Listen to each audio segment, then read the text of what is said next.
Bonsoir à tous. Je vous propose de continuer avec la deuxième heure de la passion de Jésus. Au nom du Père qui m'a créé, du Fils qui m'a sauvé et du Saint-Esprit qui me sanctifie. Amen.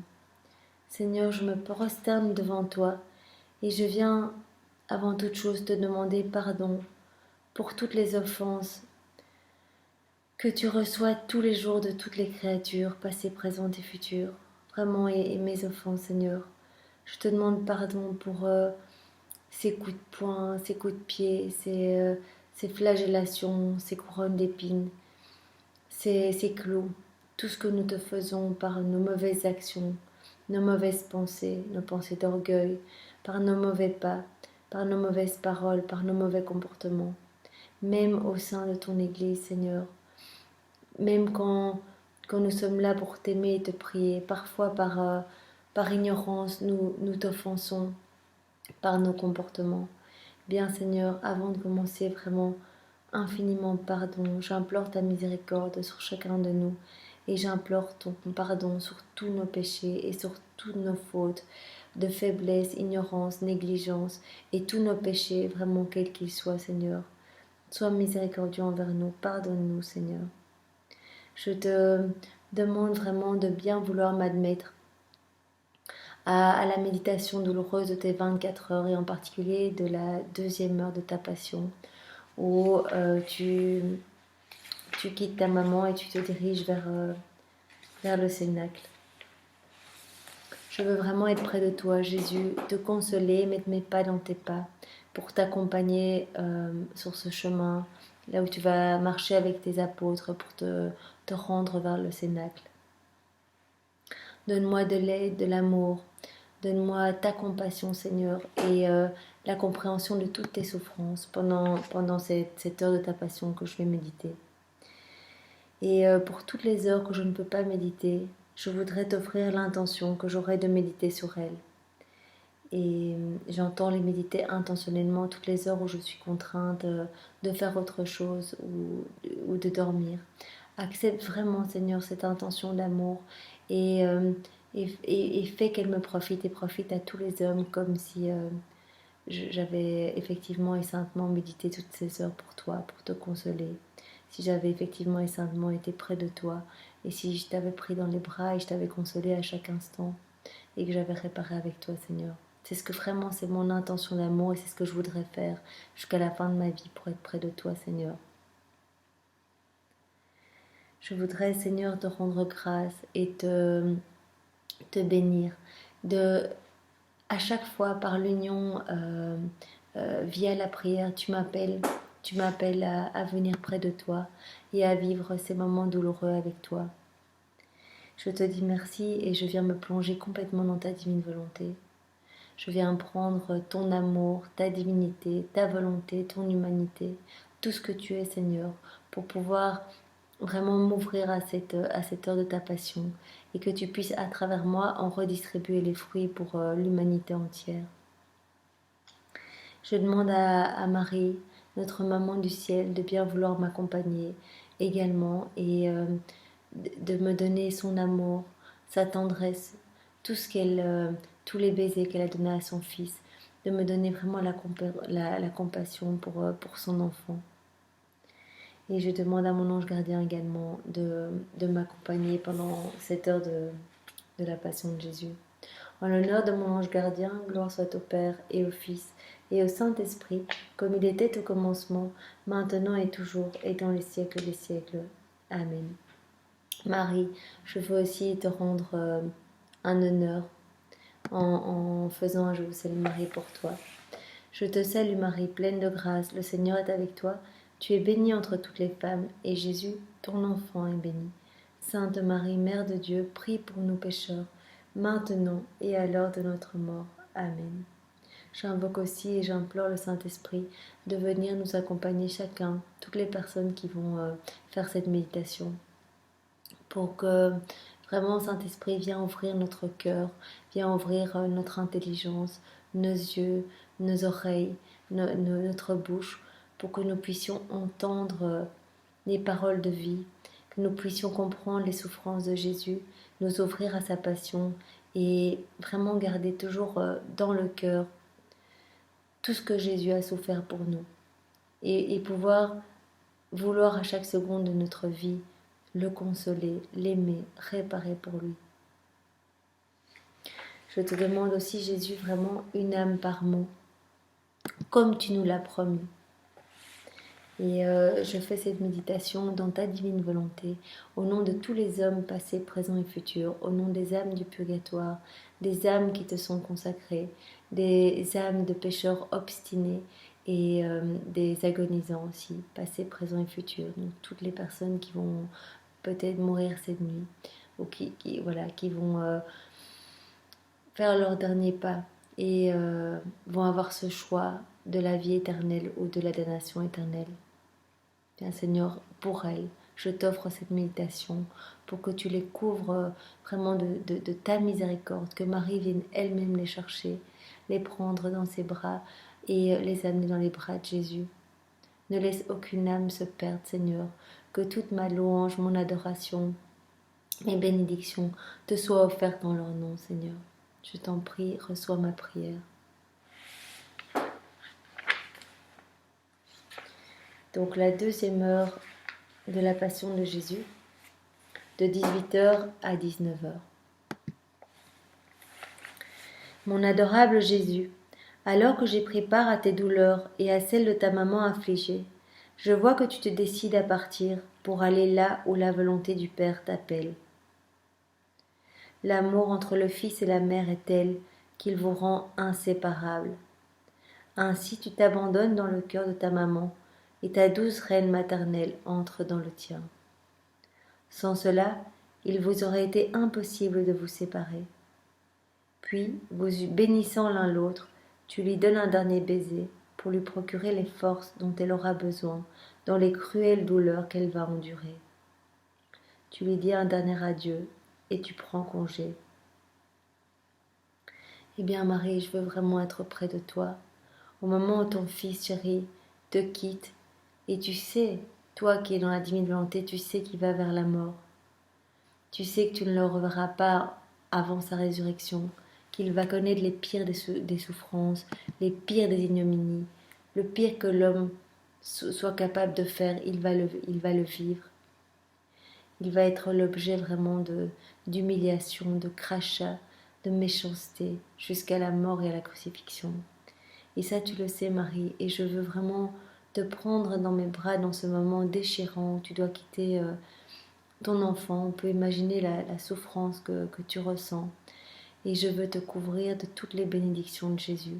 Je veux prendre dans sa divine volonté toute sa force, toute sa paix, tout son courage, tout son amour. Et je veux t'en recouvrir, Marie, au nom de tous les hommes, passés, présents et futurs. La pâleur de ton visage, tes lèvres tremblantes, ta voix suffoquée, comme sur le point de fondre en larmes en lui disant adieu. Tout me dit combien tu l'aimes et combien tu souffres en la laissant. Et Jésus, toi aussi qui souffres tellement, je veux te prendre dans mes bras et je veux t'offrir tout l'amour même et la tendresse de ta maman.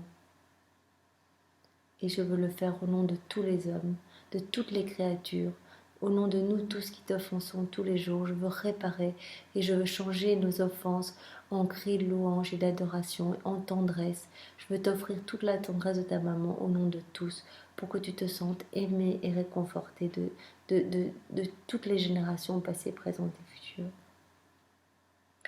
Pour accomplir la volonté du Père, avec vos cœurs unis l'un à l'autre, vous vous soumettez en tout, voulant réparer pour ceux qui, ne voulant pas perdre la tendresse de leurs parents et amis, ni les liens d'affection même sains et licites, ne se soucient pas d'accomplir la volonté de Dieu sur eux et ne correspondent pas à l'état de sainteté auquel Dieu les appelle. Eh bien Seigneur, je veux vraiment réparer, m'unir à toutes tes réparations, à toutes tes prières, et je veux réparer avec toi pour toutes les âmes qui étouffent les bonnes inspirations et les grâces, et qui ne veulent pas faire ta volonté, qui préfèrent vraiment par confort faire leur propre volonté personnelle, qui ne veulent pas écouter la voix de Dieu, qui veut peut-être des choses saintes pour elles, et qui propose une voie de sainteté. Et c'est vrai que c'est difficile, parfois ça peut un peu tirer, ça peut écorcher, mais c'est la voie que Jésus nous propose. Eh bien, Seigneur, je te demande pardon pour les âmes qui ne veulent pas entendre ta voix et qui préfèrent les relations de ce monde, qui préfèrent leur affection, même ici, même si elles sont saintes, eh bien, qui préfèrent ces affections-là plutôt que de te faire passer en premier et écouter ta voix. Quelle douleur te procurent ces âmes qui repoussent l'amour que tu leur offres pour lui préférer l'amour des créatures. Pardon, Seigneur, au nom de tous, pour toutes ces douleurs que nous t'avons causées, quand nous t'avons repoussé pour préférer à toi les relations purement humaines. Mon doux amour, alors que je fais réparation, permets-moi de rester avec ta maman pour la consoler et la soutenir, pendant que toi tu es parti. Puis j'accélérerai le pas pour venir te rejoindre, mais c'est avec une grande douleur que je vois trembler ta maman angoissée, et sa douleur est telle que sur le point de dire adieu à son fils, sa voix se brise sur ses lèvres, et elle ne peut articuler un seul mot. Elle est près de défaillir, et dans son cœur elle dit « mon fils, je te bénis ». Mais la douleur l'empêche de parler et la laisse muette. Reine accablée, laisse-moi te soutenir, laisse-moi essuyer tes larmes et laisse-moi compatir à ta douleur amère. Oui, Marie, vraiment, je compatis à ta douleur et je veux vraiment t'apporter tout mon amour uni à celui de Jésus. Je veux porter ta bénédiction à Jésus et je veux te donner sa bénédiction dans sa divine volonté au nom de tous. Maman, je ne te laisserai pas seule, et toi, prends-moi avec toi. En ces moments si douloureux pour Jésus et pour toi, enseigne-moi ce que je dois faire, comment je dois le défendre, le consoler et le réparer. Oui, Marie, toi, tu sais tout. Tu sais ce qui peut apaiser le cœur de Jésus. Eh bien, apprends-nous. Nous ne savons pas comment prier, nous ne savons pas comment aimer Jésus, nous ne savons pas comment le consoler. Toi, prends-nous par la main et apprends-nous à consoler ton Fils. Si je dois donner ma vie pour défendre la sienne, non, maman, je ne m'éloignerai pas de ton manteau. À ton signe, je volerai vers Jésus, et je lui porterai ton amour, ton affection, tes baisers et les miens, et je les placerai dans chacune de ses plaies, dans chaque goutte de son sang, dans chaque peine, chaque insulte, afin que ressentant dans chaque peine les baisers et l'amour de sa maman, ses peines en soient soulagées. Ensuite, je reviendrai sous ton manteau, et je t'apporterai ces baisers pour adoucir ton cœur transpercé. Oui, Marie, je veux vraiment servir d'intermédiaire entre vous deux. Je veux prendre tout ton amour et je veux, à chaque instant de la passion de Jésus, venir l'en recouvrir, mettre ton amour, ta tendresse et tes baisers de maman dans chacune de ses plaies. Et je veux prendre tout son amour à lui, toute son affection pour toi, toute sa tendresse, toute sa paix, et venir te la donner à toi pendant que tu vas vivre toute cette passion de ton côté. Tu vas vivre tout ce que Jésus va vivre. Et je veux vraiment adoucir tes peines et adoucir ton cœur transpercé en t'apportant l'amour même de ton Fils à chaque seconde de sa passion. Maman, mon cœur bat, je veux aller vers Jésus. Et pendant que je donne des baisers à tes mains maternelles, bénis-moi comme tu as béni Jésus, et permets que j'aille avec lui. Donne-nous ta bénédiction, Marie, à moi et à tous les hommes passés, présents et futurs. Bénis-nous et donne-nous la force vraiment de toujours suivre Jésus, de toujours mettre nos pas dans ses pas et de toujours l'aimer, de grandir en sainteté jour après jour et d'augmenter notre foi. Mon doux Jésus, l'amour m'indique tes pas et je te rejoins. Alors que tu parcours les rues de Jérusalem avec tes disciples bien-aimés, je te regarde et te vois encore pâle. J'entends ta voix si douce et si triste qu'elle brise le cœur de tes disciples, qui en sont tout troublés. C'est la dernière fois, dis-tu, que je parcours ces rues tout seul. Demain je les parcourrai liés et traînés au milieu des insultes. Et montrant les lieux où tu seras le plus harcelé, tu continues en disant « Ma vie est sur le point de s'éteindre ici-bas, tout comme le soleil est sur le point de se coucher. Demain à cette heure-ci je ne serai plus. Mais en tant que soleil, je ressusciterai le 3e jour. » En t'entendant, tes apôtres deviennent tristes et silencieux. Ils ne savent pas quoi répondre. Mais tu ajoutes, courage, ne vous laissez pas abattre. Je ne vous laisse pas. Je serai toujours avec vous, pour toujours. Cependant, il faut que je meure pour le bien de vous tous. Merci Jésus, vraiment merci pour cet amour tellement grand pour chacun de nous. Malgré nos méchancetés, nos persécutions et nos offenses chaque jour, tu nous aimes et tu veux notre salut à tout prix, quel qu'en soit le prix. Merci Seigneur, vraiment je te dis merci au nom de tous les hommes passés, présents et futurs, dans ta divine volonté. Il faut donc que je meure pour le bien de tous. Parlant ainsi, tu es ému, mais d'une voix tremblante tu continues à les instruire, et avant de t'enfermer dans le cénacle, tu regardes le soleil qui se couche, comme ta vie qui va s'achever. Tu offres tes pas pour ceux qui se trouvent au soir de leur vie, et tu leur donnes la grâce de s'éteindre en toi, réparant pour ceux qui, malgré les déboires et les désillusions de la vie, s'obstinent à ne pas se rendre à toi. Oh oui, Jésus, je veux vraiment m'unir à toi dans ces réparations pour les agonisants qui, aux derniers instants de leur vie, ne se rendent pas à toi et se perdent, ne veulent pas, sont dans des luttes continuelles pour ne pas ouvrir leur cœur à tes grâces. Ces âmes qui s'obstinent et ne veulent pas de toi. Pardon pour toutes ces âmes, Seigneur. Ne les oublie pas, viens les chercher. Même si tu es justice, tu es avant tout miséricorde. Par les mérites de ta passion, de ton sang, de toutes tes souffrances et de toutes les souffrances de ta maman chérie.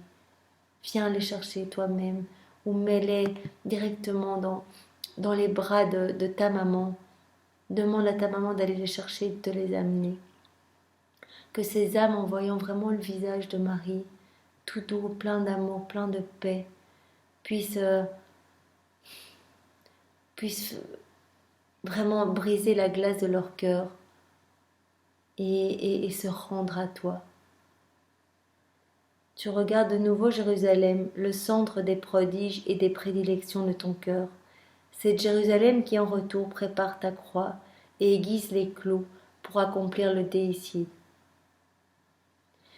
Seigneur, je voudrais vraiment recouvrir le bruit de ces clous par des chants d'oiseaux, le rire de bébés, des chants des anges, des belles harmonies, pour que tu n'entendes pas ce que les hommes préparent contre toi, que ton cœur soit apaisé. Et je voudrais t'offrir toutes ces belles harmonies pour adoucir ton cœur et le faire au nom de tous les hommes, passés, présents et futurs. Tu frémis, ton cœur se brise et tu pleures sur sa destruction. Par cela tu répares pour de nombreuses âmes qui te sont consacrées.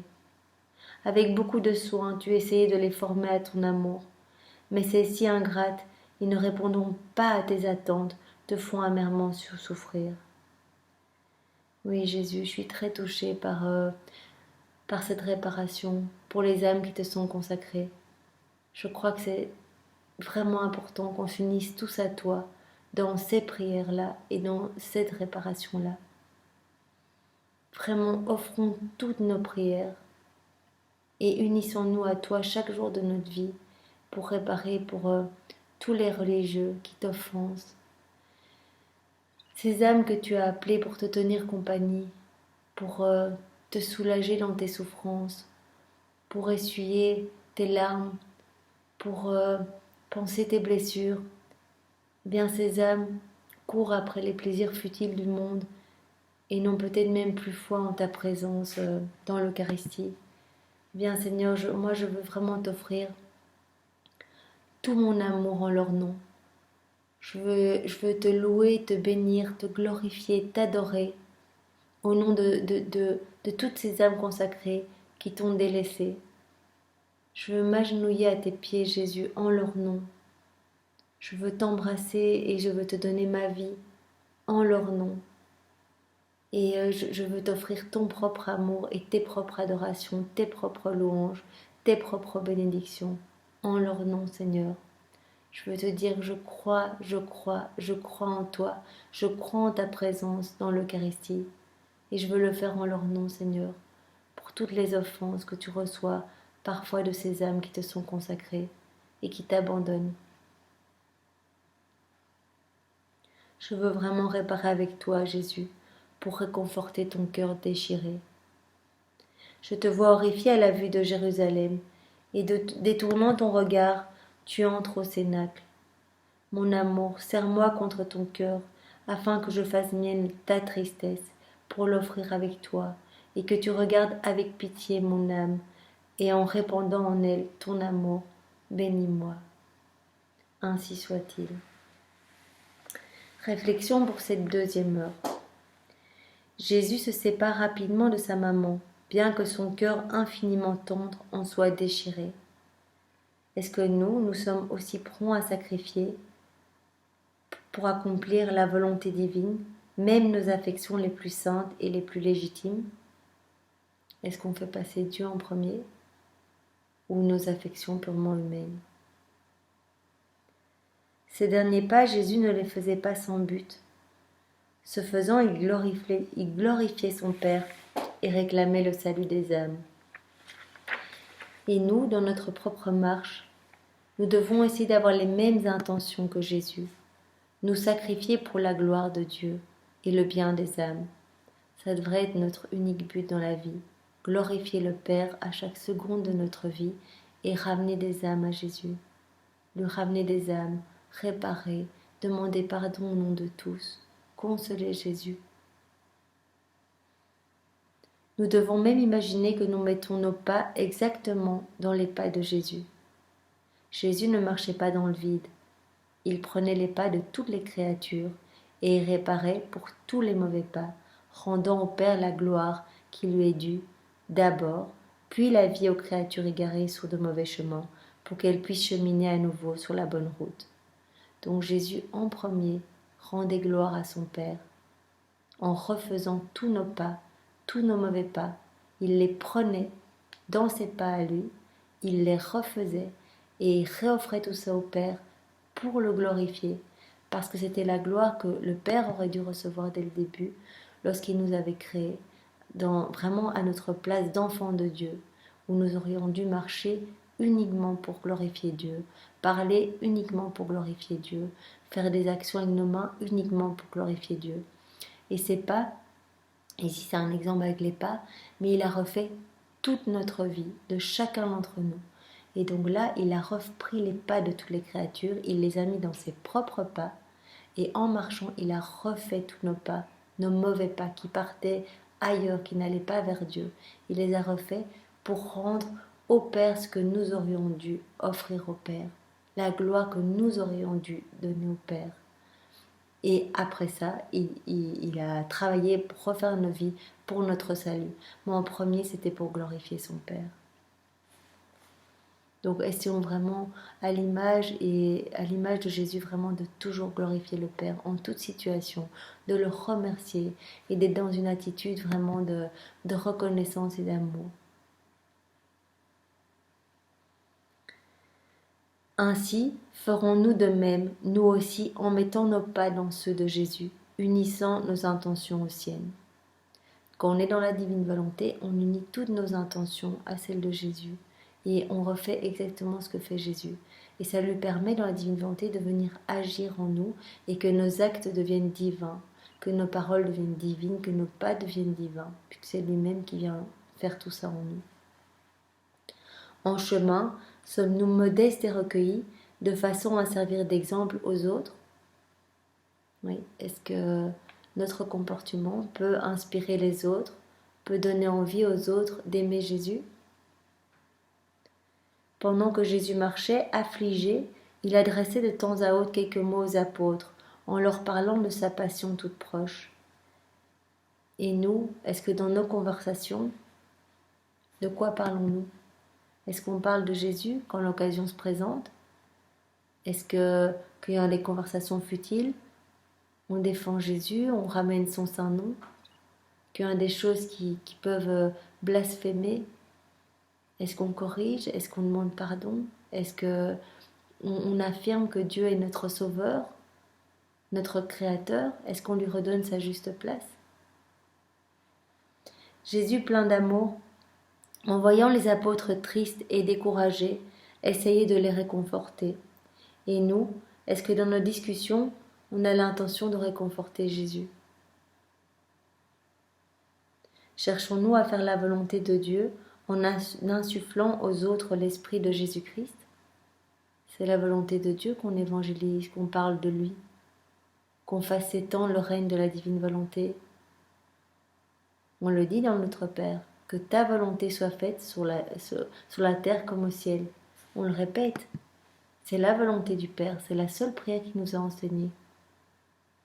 Est-ce qu'on travaille pour faire advenir le règne de la divine volonté? Ou on reste dans les discussions superficielles, il fait beau? Est-ce qu'on ramène le nom de Jésus? Est-ce qu'on travaille pour faire arriver le règne de la divine volonté? Jésus se rend au cénacle. Nos pensées, nos affections, nos prières, nos actions, notre nourriture, notre travail. Nous devons tout placer dans le cœur de Jésus. Et ainsi, tout ce que nous faisons prendra une dimension divine. Quand nous agissons dans la divine volonté, nous invitons Jésus à agir dans tout ce que nous sommes, dans tout ce que nous faisons. Donc ça devient divin.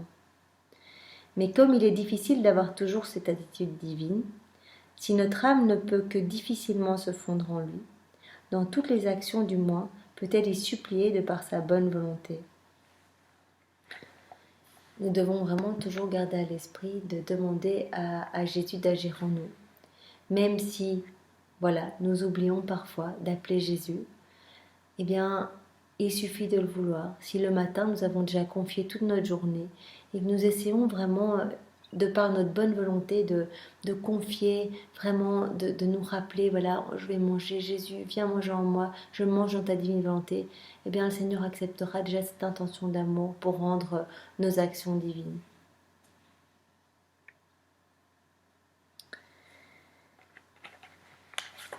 Alors, où est-ce que j'en étais ?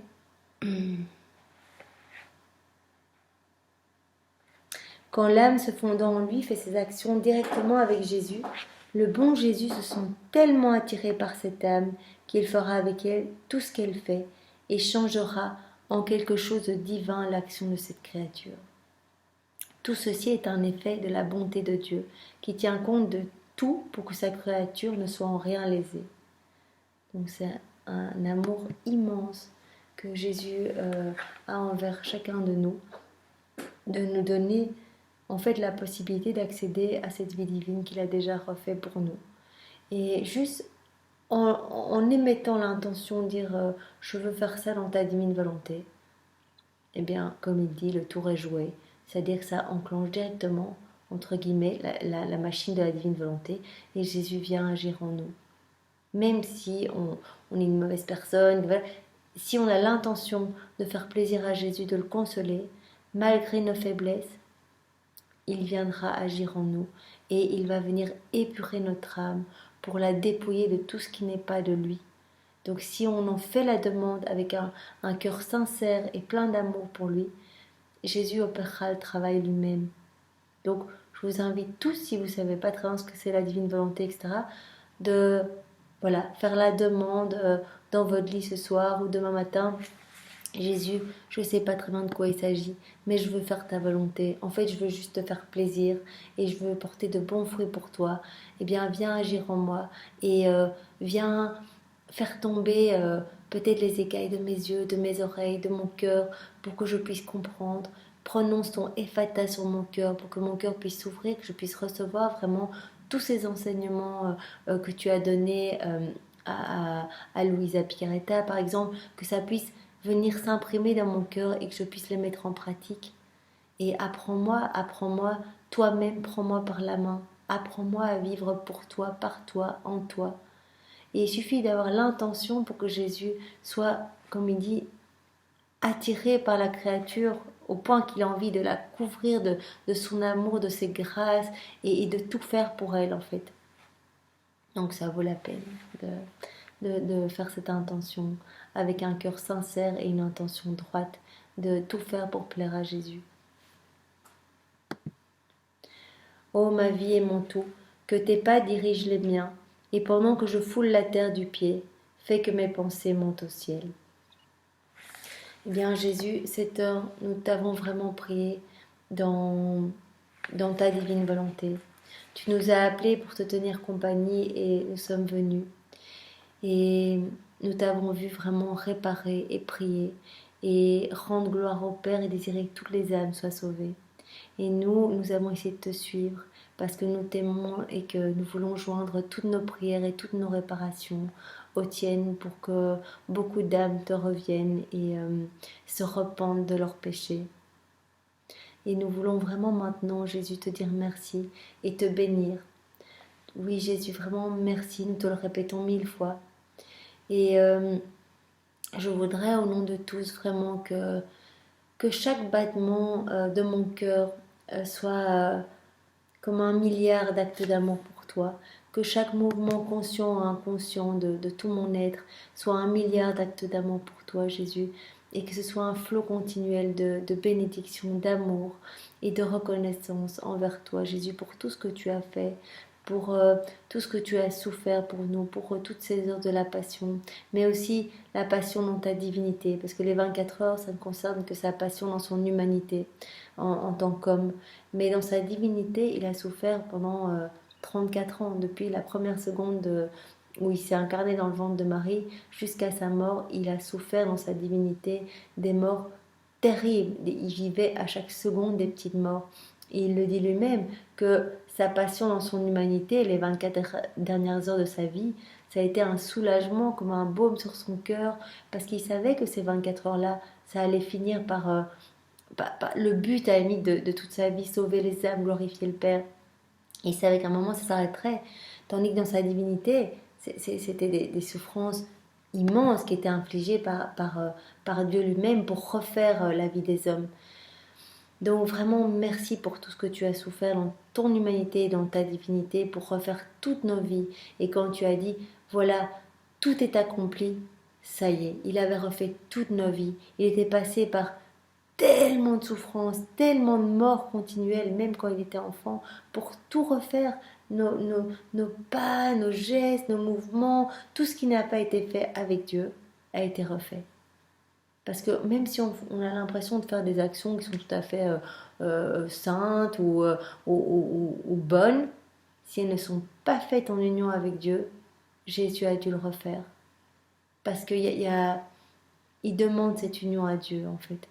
Et si on n'unit pas nos actions à celles de Dieu par la divine volonté, on chasse Dieu de notre vie. Comme j'ai déjà expliqué dans une autre vidéo, on a le choix, en fait, à chacune des actions posées. On peut dire, Jésus, viens, je t'invite, et en faire entrer la lumière en nous. On dit, non, je veux le faire tout seul. Et c'est comme si on chassait Jésus. Et si on le chasse, ben on se coupe de la grâce et on fait rentrer les ténèbres en nous. Même si l'action a l'air tout à fait honorable, si elle est faite sans Jésus, elle a dû être refaite par Jésus, par des souffrances inouïes. Donc on le fait souffrir par nos péchés, mais aussi par nos rejets d'amour, par toutes les fois où on l'a abandonné, on n'a pas voulu faire les choses avec lui. Ça a aussi constitué des souffrances inouïes pour Jésus. Eh bien Jésus, vraiment merci pour toutes ces souffrances, pour tout ce que tu as fait pour nous sauver chacun et nous ramener dans les bras du Père. Quand tu as dit, voilà, Père, entre tes mains, je remets mon esprit, mais je remets aussi toutes les âmes. C'est vraiment ça que tu as dit. Parce que c'est ça que tu as fait toute ta vie. C'est nous refaire nos vies pour amener toutes nos âmes au Père. Tu nous as pris tous avec toi sur la croix pour nous amener après au Père. Et dans tes bras ouverts, tes bras crucifiés ouverts, c'était vraiment pour nous recevoir tous dans tes bras. Merci Jésus pour toutes ces souffrances et merci d'avoir refait toutes nos vies. Nous sommes pleins de reconnaissance et je te loue et je te bénis au nom de tous les hommes, passés, présents et futurs, pour tout cet amour pour nous. Serre-moi contre ton cœur, Jésus, et marque chacune de mes cellules avec ton je te bénis, pour qu'il ne puisse sortir de moi rien d'autre qu'un hymne continuel d'amour pour toi. Je m'abandonne donc à toi, Jésus, pour tout ce que tu vas faire en moi. Je t'abandonne mes pensées, Jésus, pour te défendre contre tous tes ennemis.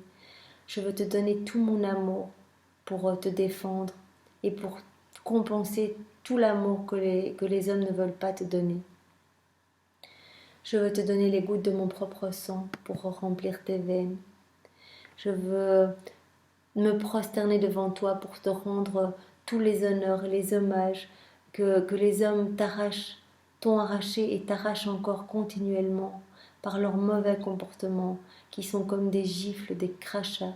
Même au moment où les personnes viennent te communier, tu reçois des gifles, des crachats, des coups de pied par les comportements indécents, les regards qui ne sont pas portés sur toi, les pensées qui sont ailleurs, le manque de respect, le manque d'amour pour toi, Seigneur, les conversations futiles pendant la communion ou après la messe.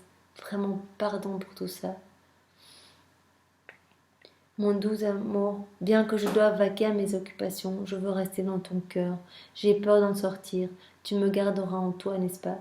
Je voudrais que les battements de nos cœurs se confondent, Jésus, pour me donner vie et amour, en union étroite et inséparable avec toi.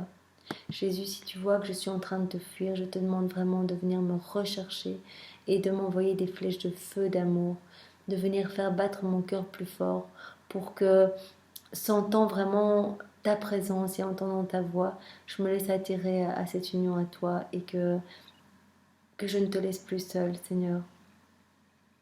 Jésus, donne-moi le baiser de l'amour divin, embrasse-moi et bénis-moi, mon cœur reste en toi.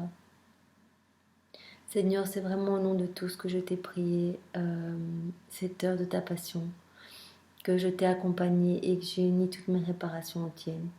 Au nom de tous tes enfants, de toutes les générations, du premier homme jusqu'au dernier, eh bien, je t'offre toutes ces prosternations et tout cet amour, Seigneur, pour que tu sois réconforté et que tu te sentes aimé.